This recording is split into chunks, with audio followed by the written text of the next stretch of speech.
Janata Dal you के पूर्व राष्ट्रीय अध्यक्ष माननीय रामचंद्र प्रसाद सिंह जी को माननीय धर्मेंद्र प्रधान जी से आग्रह होगा आज पार्टी की विधिवत सदस्यता ग्रहण करें।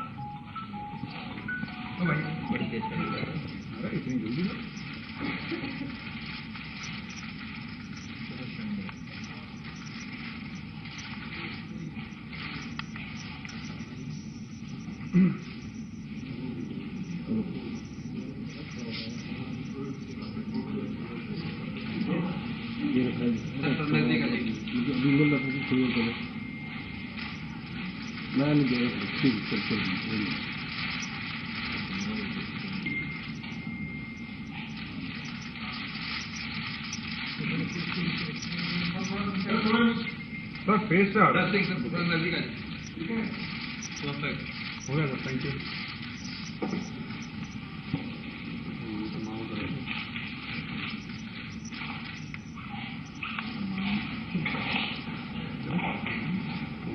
मेरा विनम्र निवेदन है माननीय धर्मेंद्र प्रधान जी से कि आप संबोधित करें। माननीय धर्मेंद्र जी। धन्यवाद संजय जी। मित्रों, मैं भारतीय जनता पार्टी में औपचारिक रूप में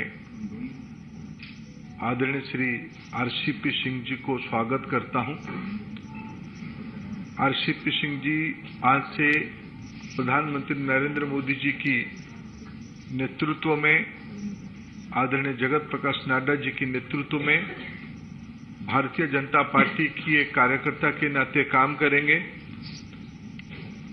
मित्रों, संयोग से मेरा भी कुछ दिन बिहार से संपर्क रहा। मैं बिहार की भारतीय जनता पार्टी की कार्यकर्ता के रूप में काम किया, जिसके बारे में संजय जी ने उल्लेख किया। बिहार में एक कानून की राज स्थापित हो, बिहार में विकास हो, बिहार में महिलाओं की सुरक्षा बढ़े, नागरिकों की सुरक्षा बढ़े, नौजवानों को अवसर मिले, इस प्रकार की राजनीतिक मुद्दे पे अटल जी की मार्गदर्शन में, स्वर्गीय जॉर्ज फर्नांडिस की मार्गदर्शन में एक राजनीतिक गठबंधन हुई थी। आज की बिहार को पटरी में रखने के लिए उस गठबंधन की बड़ी भूमिका रही। कई दिनों तक हम लोगों ने उस एक्सपेरिमेंट को चलाया, लेकिन उस एक्सपेरिमेंट को अपने निहित राजनीतिक उद्देश्य से, अपने निजी राजनीतिक एम्बिशन को चरितार्थ करने के लिए बिहार की मौजूदा मुख्यमंत्री नीतीश कुमार जी बार बार उस पे पीछे से छुराघात करते रहे। तभी जब हम काम इकट्ठा करते थे, हम रामचंद्र बाबू जी से बातचीत भी करते थे। जब पहली बार भी नीतीश जी 2012 में, 12 में होगा ना, पहली बार वो छोड़े 12 में, 13 में जब छोड़े, तब भी रामचंद्र बाबू उनके हाथ पकड़े थे। ये बिहार की मैंडेट नहीं था। बिहार की विकास चाहिए, बिहार के अंदर सुशासन चाहिए, लेकिन अपने राजनीतिक मर्यादा में रहते हुए उन्होंने उसको संभालने का कोशिश किया था। दोबारा उस राजनीतिक मैंडेट को पुनः प्रतिष्ठित करने के लिए उन्होंने काम किया। भारतीय जनता पार्टी की राष्ट्रीय नेतृत्व की साथ वार्ता करके फिर बिहार में कानून की राज हो, सुशासन हो, उसकी प्रयास किया। केंद्र में मंत्री भी रहे। मंत्री रहने के पहले भी मैं जितना रामचंद्र बाबू को जानता हूं, कुछ विषय में रामचंद्र बाबू अपने आप एक मूल्यों के साथ खुद को बार बार जोड़ा। संसद कई प्रकार के विचार की एक मंच होता है। मैंने रामचंद्र बाबू को भाषण करते हुए बार बार देखा, इस देश की बुनियादी मुद्दों पे, विशेष करके किसानों के मुद्दे पे, पूर्व भारत के मुद्दे पे, देश की पिछड़े समाज की हितों की रक्षा करने के मुद्दे पे और राष्ट्रीय स्तर पे सरदार वल्लभ भाई पटेल की अस्मिता के बारे में कभी भी बात हो, कभी भी चर्चा हो, उसमें रामचंद्र बाबू मुखर होते थे। उस समय में वो दल नहीं दिखते थे, एक कॉज के साथ खुद को आइडेंटिफाई करते थे। मैं निश्चित रूप में बिहार की जो वर्तमान राजनीतिक स्थिति है और आरसीपी सिंह जी की ख्याति है, जनता दल यू को एक राजनीतिक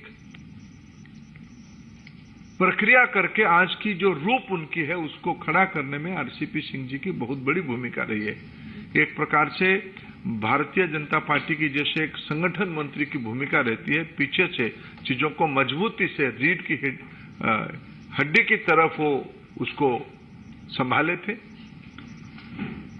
जो बिहार में अति पिछड़ों की प्रयास चली, प्रयोग चली, उसके पीछे उनकी वैचारिक स्पष्टता के साथ उसको संगठित करने में बड़ा भूमिका रहा है।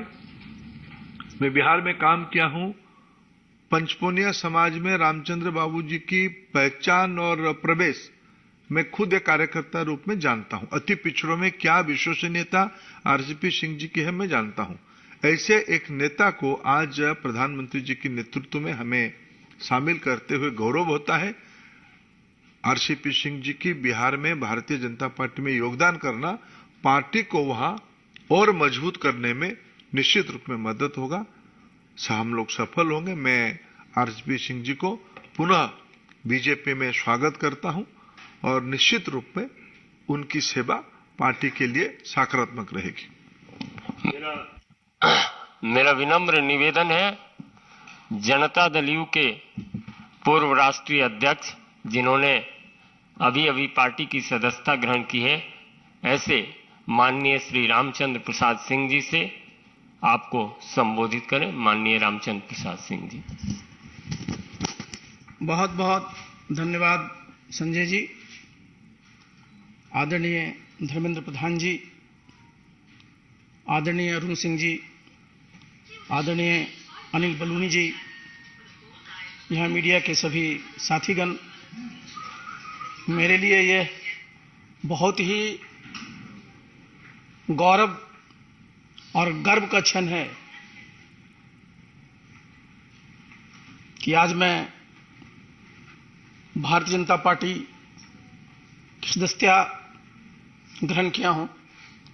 इसके लिए सबसे पहले तो मैं माननीय प्रधानमंत्री जी को, पार्टी के राष्ट्रीय अध्यक्ष आदरणीय नड्डा जी को, गृह मंत्री आदरणीय अमित शाह जी को और जिनके हाथों से आज मैंने सदस्यता ग्रहण किया, आदरणीय धर्मेंद्र प्रधान जी के प्रति आभार प्रकट करता हूं कि मुझे आज यहां उन्होंने सदस्यता ग्रहण करवाया।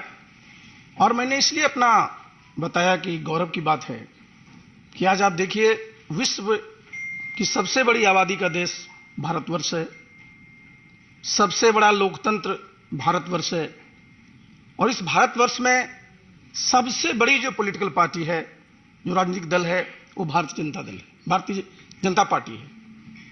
और इसकी सदस्यता ग्रहण करने में सचमुच अपने आप में एक गौरव महसूस होता है। और जितनी बात कह रहे थे अभी धर्मेंद्र जी, अभी मैं सुन रहा था, रोज मैं सुनता रहता हूं, आज भी आप सुनते रहते हैं, जो हमारे पहले नेता थे वो क्या बोलते हैं कि देश में कोई काम नहीं हो रहा है।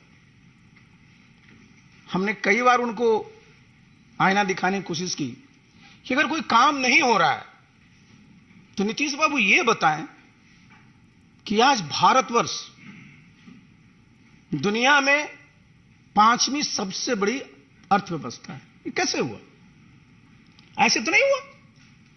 आज अभी मैं आया यहां, उसके पहले मैं देखा मुंबई में उनका प्रेस कॉन्फ्रेंस चल रहा है, बड़ी बड़ी बातें कर रहे हैं। गए किस काम के लिए?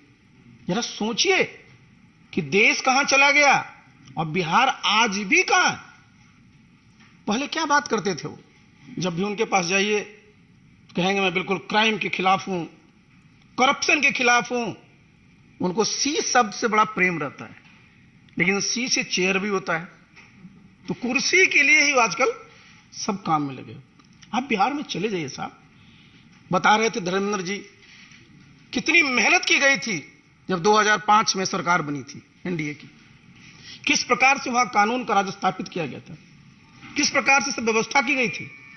और आज बिहार में जाइए सब तार कतार हो गया। 2005 से भी बुरी स्थिति होगी कैसे नहीं साहब। आप एक मुख्यमंत्री का नाम बता दीजिए पूरे देश में जो 3 दिन में 3 प्रदेश में है। एक दिन उड़ीसा में, दूसरे दिन झारखंड में, तीसरे दिन महाराष्ट्र में। किस काम के लिए है? बिहार की जनता ने उनको मैंडेट दिया था, बिहार को विकसित प्रदेश बनाएंगे, बिहार में जो बेरोजगारी है उसको खत्म करेंगे, बिहार के जो बेरोजगार नौजवान उनको नौकरी देंगे। और आप लगे हुए कहां हैं? कहते हैं साहब मैं तो सबकी एकजुटता कर रहा हूं, विपक्षी एकता कर रहा हूं। नीतीश बाबू आप बार बार इतिहास की बात करते हैं, इतिहास भूलिए मत। हमेशा जब भी ये लोकसभा का चुनाव आता है 2019 को याद कर लीजिए, उस समय भी साहब विपक्षी एकता की बात चली थी। 2019 में आप देखिए यूनाइटेड इंडिया करके रैली कितनी बड़ी बड़ी हुई थी। लेकिन आप क्या एकता करिएगा? आपका नेता कौन है? बिना नेता को एकता होता है क्या? नेतृत्व कौन करता है? और इस देश का जरा दुर्भाग्य देखिए साहब, जब 1989 के बाद से देखिए 2004 तक कितने प्रधानमंत्री हुए, कितने वर्षों में देश की स्थिति क्या हो गई। देश का सोना भी बाहर गिरवी रखना पड़ा था। और आज भारत G20 का प्रेसिडेंट है। मैंने जैसे पहले भी कहा 5वीं आर्थिक पावर है, और प्रधानमंत्री जी ने इस देश की एक पहचान दुनिया में दिया है। तो ये गौरव का सबके लिए विषय है। लेकिन किस काम में लगे हुए? बिहार को आगे नहीं ले जाना है, बल्कि जो मैं बार बार कहता हूं कि लोग उनको बोल देते हैं पीएम। तो मैं इस बात को कहा था कि नीतीश बाबू अब पीएम थे, पीएम है और पीएम रहिएगा। लेकिन पीएम का मतलब क्या होता है? पी मतलब पलटी, एम मतलब मार। पहचान क्या बनी है? बताइए साहब, कितने बार आपने विश्वासघात किया है? तो ऐसे साहब समाज का और देश का कल्याण नहीं होता है।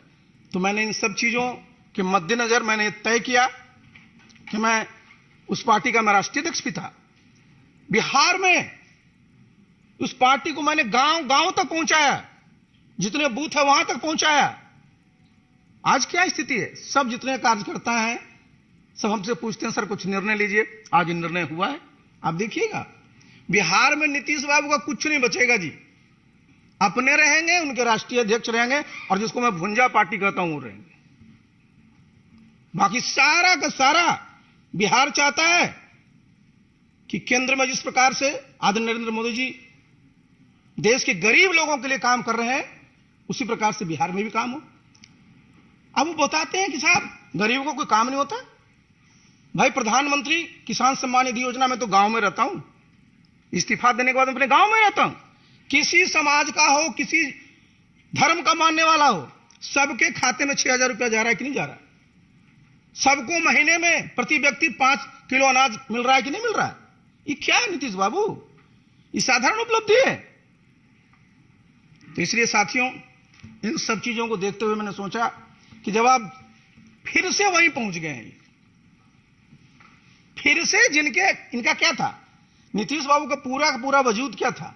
इन्होंने संघर्ष के खिलाफ किया था, आरजेडी के खिलाफ, और आज उन्हीं गोद में बैठे हुए हैं और कह रहे हैं आजीवन वहीं रहना है। तो मेरे ऐसा व्यक्ति के पास आस्था क्या था? मैंने 6 अगस्त को इस्तीफा दिया था और आज 11 मई को मैंने भारतीय जनता पार्टी की सदस्यता ग्रहण की है। बस भगवान से मैं यही प्रार्थना करूंगा मुझे ताकत दें और मैं पूरी अपने सामर्थ्य के साथ इस दल की, इस देश की और प्रदेश की सेवा कर सकूं। बहुत बहुत धन्यवाद।